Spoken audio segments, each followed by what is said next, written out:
Hello, everyone, and welcome. My name is Julie Mann. I'm also known as the Habit Fixer, and I love helping women to regain their mojo and age well. I do that with EFT, which is a really simple tapping technique, nutrition, skincare, and digital products. And today I have a lovely guest. Her name is Sylvie Alness. And if you don't know what she does, she's a trainer and learning expert and consultant. And she partners with people who are creating courses to optimize those programs for sustainable change and long-lasting impact. Sounds good, doesn't it? So if you are thinking of creating a course, this is absolutely the recording for you. So welcome, Sylvie. Thank you. Thank you, Julie. It's such a pleasure to be here and to have this conversation with you. I'm really looking forward to it. Me too. And I know you're going to be talking about 3 habits to create a success. Can't say it. 3 habits to create a successful course, aren't you? Well, I brought a fourth one as well. Just Oh, you never know what kind of surprises a learning and training expert brings to you. love a surprise. Okay, so go ahead. So I always think about the very first habit that we need to have when we are creating our courses, other than, you always need to think about doing the right analysis so you know why you are creating the course. But when you actually get down to design and development of your course, think all the time psychological safety, because many people think that the habit you need to have is check, is what I'm writing understandable? Is what I'm writing digestible? Which is absolutely important. And the very basics for understanding and digesting what you're doing is that the learners have the psychological safety in your classroom, physical or virtual classroom, or even when you are just running a speech or you're just explaining your product. Make sure that you create the atmosphere where people feel connected to you. They feel they can ask, if you are saying, ask a question anytime you want to ask a question, or I'm going to have a question and answers at the end, then be consistent with it and also be inviting so people are ready. They feel the safety that they can ask you the questions. And the others, if you have somebody who puts up their hand, then handle that in a way that everybody else feels that they are respected and they can feel safe. And it is something we build into our course. We always think with the learner in mind. What could be the issue that comes up here? Is this a controversial topic? How do I handle it? So checking for the creation of psychological safety is definitely the first habit, I would say, in the course creation when you are creating the program, as we go along. That makes complete sense, Sylvie. And it's absolutely necessary. I totally agree. And I've never heard that expression, psychological safety. Yeah. It's one of the expressions that we're bringing in from leadership. So quite a while back, this is a buzzword in leadership training, and it's a super important thing to think about. And there are processes, there are steps to take. And I think the beauty with the phrase psychological safety, even if you had never heard about it, you know exactly what I mean, don't you? Yeah, I do. Right. So the second one is interact with your students frequently. And again, you would think that this is something you need to think about when you are delivering your course, when you are delivering or you are selling the program, if it is a digital course or something you run in a physical space. But this is again something that we need to constantly think about. I participated in a 2 or 3 day summit with a very, very well-known organization. And there was the keynote speaker. He was actually running almost the first full day. And he hyped up this thing quite a long time, like, oh, I think about 10 minutes. He was talking about the agreements we're gonna make. So it was very, very thought through. He had thought through this, that he wanted us to have an agreement that we are all participating, that he said that I am not planning to run a one-way lecture. This is going to be something we co-create here. So ask your questions and fire up the chat with your content, with your comments, and just I'm going to be answering a lot of questions. So he's really creating this, and I'm like, oh, great, he's got this down. He had been thinking about the students or the learners or the participants. And then okay, so can we start? Do we all agree that we're all creating this together? And then we go like, yeah, put a yes in the chat. I'm not kidding you. An hour and 15 minutes later came the first thing. And he said, put a yes in the chat if you agree. No, oh my goodness, that sounds incredibly boring. I guess it's very difficult, isn't it, to maintain that concentration. So for it to be interactive, and also it's much more fun that way, isn't it? And you really get a Yeah. sense, well, are my audience getting it? Do they understand what I'm saying? And is there something that they're needing? Is there an opportunity for someone to say, actually, do you know what? I didn't understand that bit, or And lucky him, he was outstandingly charismatic. He was fun to listen to. He was interesting. The topic, he just nailed the speech.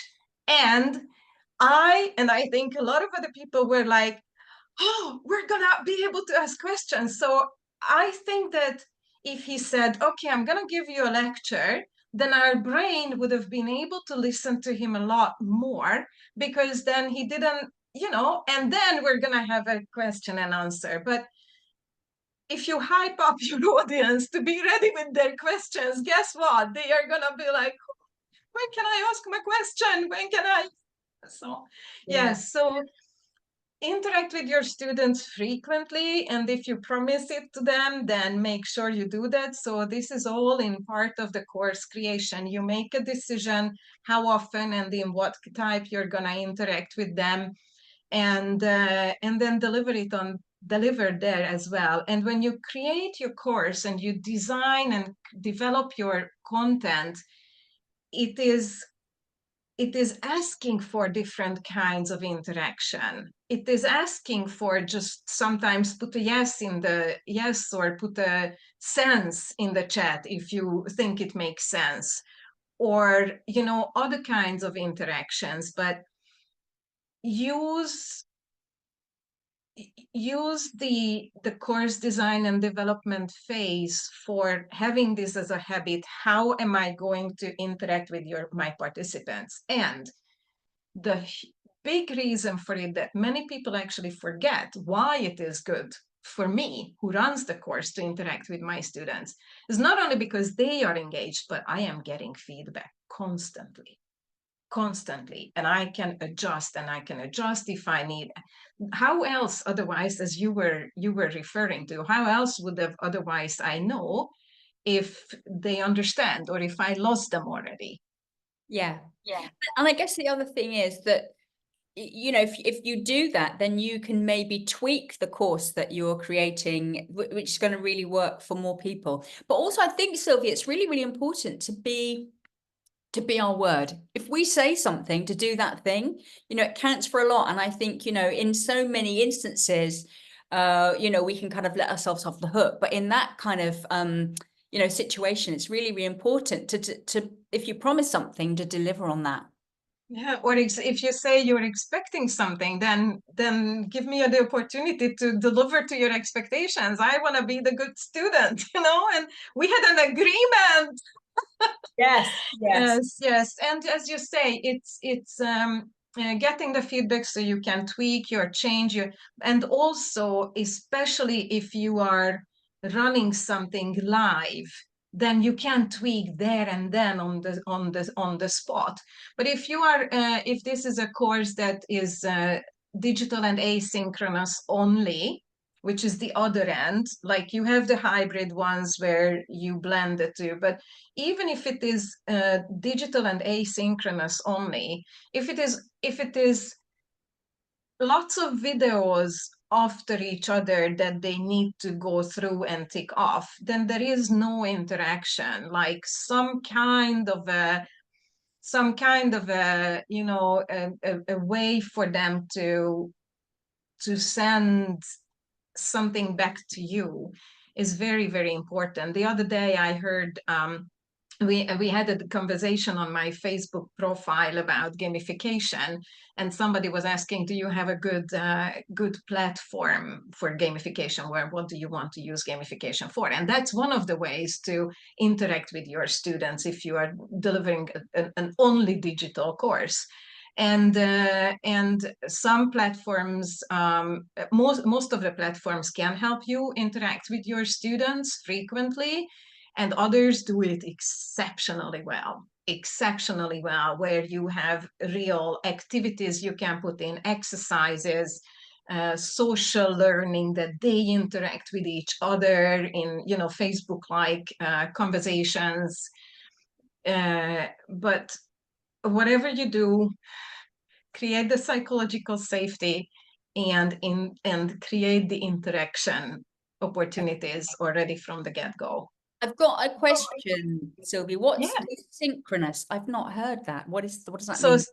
synchronous training, I'm so sorry, and thank you so much for pointing that out. It's synchronous training is when I and you are in the classroom or in the room together and we're doing it. Asynchronous is when you do something that was recorded, or you will learn something and then you give me send me the trainer a question, I answer it. So typical thing, a Voxer, for example, is an asynchronous coaching or training platform or possibility. So glad I asked that. Thank you for I'm, clarifying. I'm glad you asked, because I'm teaching this, Julie.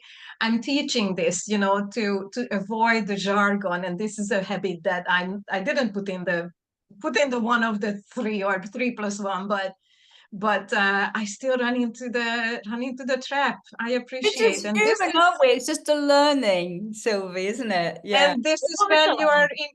interacting with the other. Yes, yes.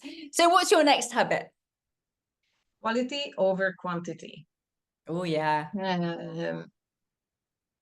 Micro learning is what we talk a lot about. These are the short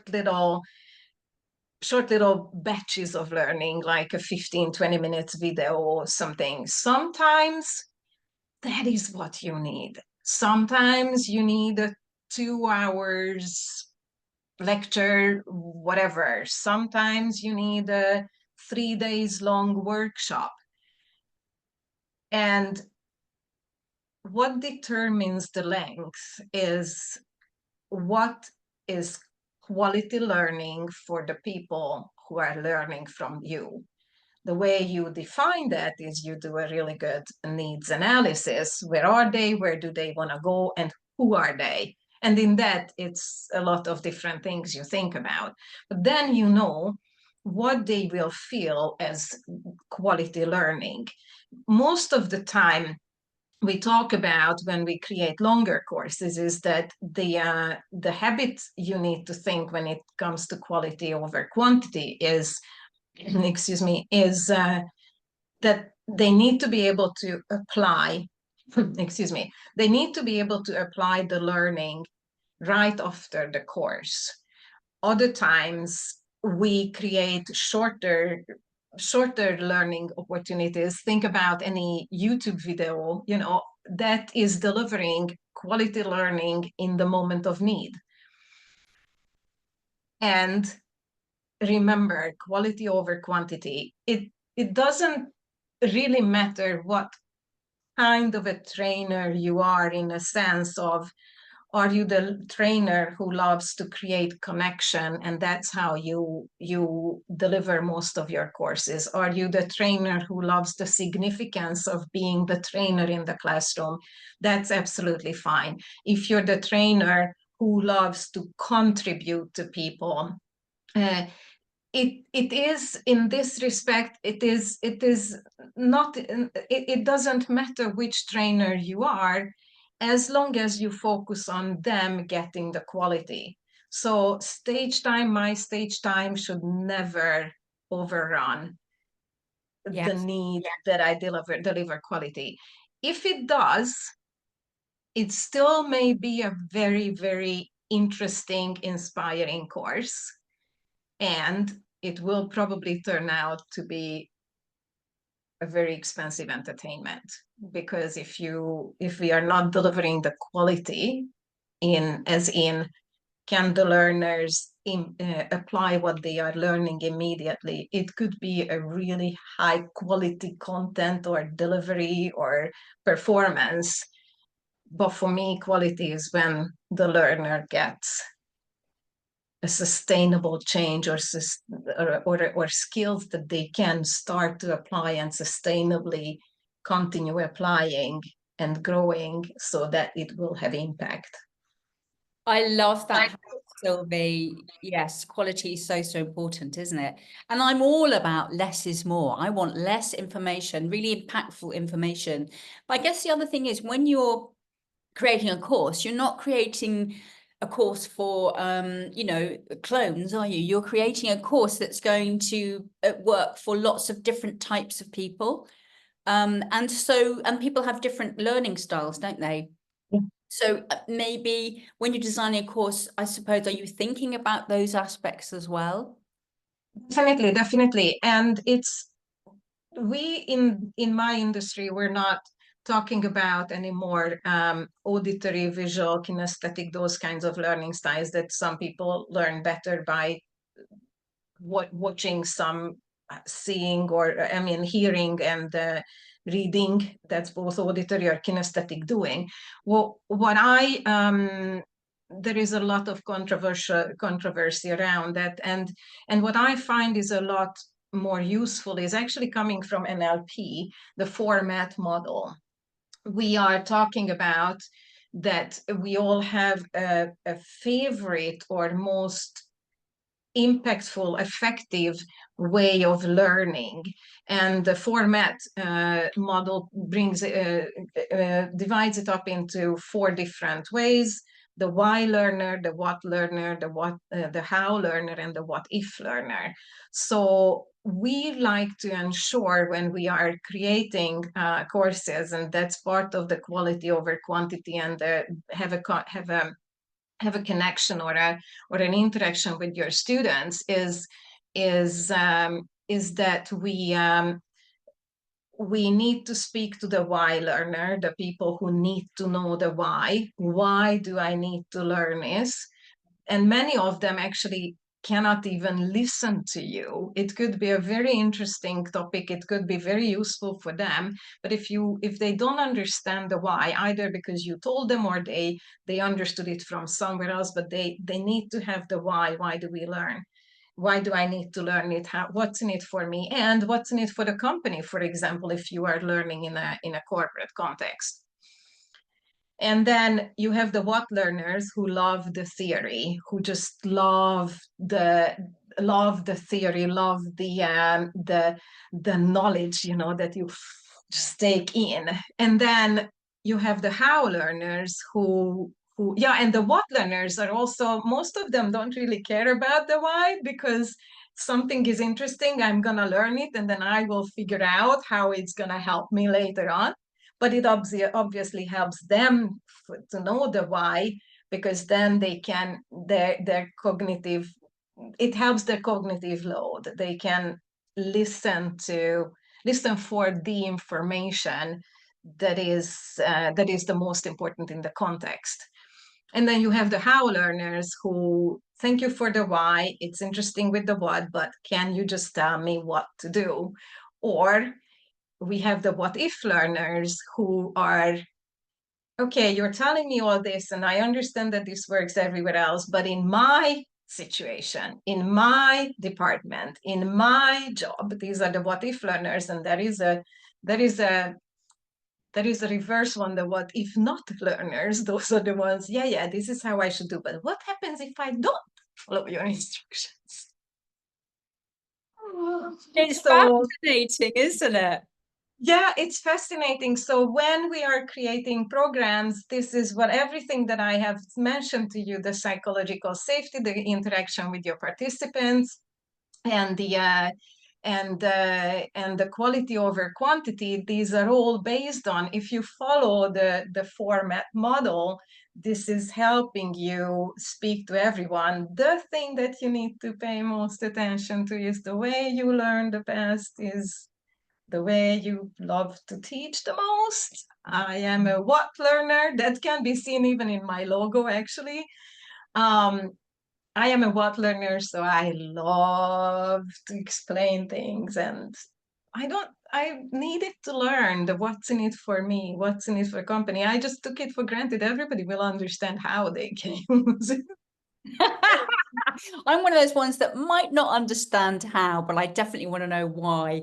I really love that. The other thing that's important for me when I'm participating in a course and I'm not running it, but obviously it makes a difference when I'm running it, is that my tone of voice, that kind of variation, and Yes. yeah, it's so important. I do not want to listen to someone who's got a monotone voice. I can really And switch off. So yeah, and that is a very important thing you bring up. And I think that the safest way to go is when you know who you are as a trainer and you work with your stage presence. I am not a believer of make sure you intonate and make sure you speed out. But if you do the work, the inner work, then it's going to come out. That's one of the reasons why I actually took several coaching trainings during my whole career, because when I work with trainers with their stage presence and their presentation skills, I start, what's your why? How is your perfectionist? How is your pusher? You know, so we're working with the self-confidence, confident in you, confidence in your topic, confidence in a lot, and then you don't need to think about where you're looking and no, absolutely speak up. not. I think we don't want to act it. It's about being authentic, isn't it? And being passionate about what you do, because if you're not sharing that passion, then how is anyone else going to be inspired by what you're talking about? Is that all your habits, Sylvie? Absolutely That brilliant. was the three. I Oh, you have got the another plus one. one. Go on, I hit have the the bonus. surprise, which we often forget when we are passionate about what we do, or we have the pressure on us to deliver something. Self-care, Massive. massive, massive. What's your self-care? My favorite go-to during the day is I actually have a alarm, 5 minutes to each hour. I learned it from Regan Hillier, actually. She's teaching manifestation, but that's beside the point right now. I have these alarms. She calls them the manifestation alarm. I'm using it as the self-care alarm, and 5 minutes to the full hour, I either have that time because it's before a meeting or a meeting has already finished. I do my best to always schedule everything that finishes 5 too. And that is when that alarm goes, and that's a very nice tone for me. That is when it's like, okay, just close my eyes, take a minute, shoulders down, deep breathing, stand up, just, decompress or let go or whatever. What's Love your it. favorite Love it. self-care, Julie? Um, I have quite a few. I mean, one of them might be like you, setting an alarm and getting up and dancing, moving about. It might be, I meditate every morning. I do Mm. some gratitude, and I make sure that not every meal, but I make sure that I eat things that are nourishing, put things on my skin that are nourishing. So yeah, more and more I'm aware as I get older of the importance of really caring for myself, because who Yeah. else is going to? And You're a if we don't care, your life doesn't really work. So I'm so glad you brought that last one in, because that's really important to me. And thank you, Sylvie, so much for those brilliant habits. I'm going to be Thank putting you. all of Sylvie's habits, not habits, you've heard the habits or you've listened to the habits, all her information in the description below this video.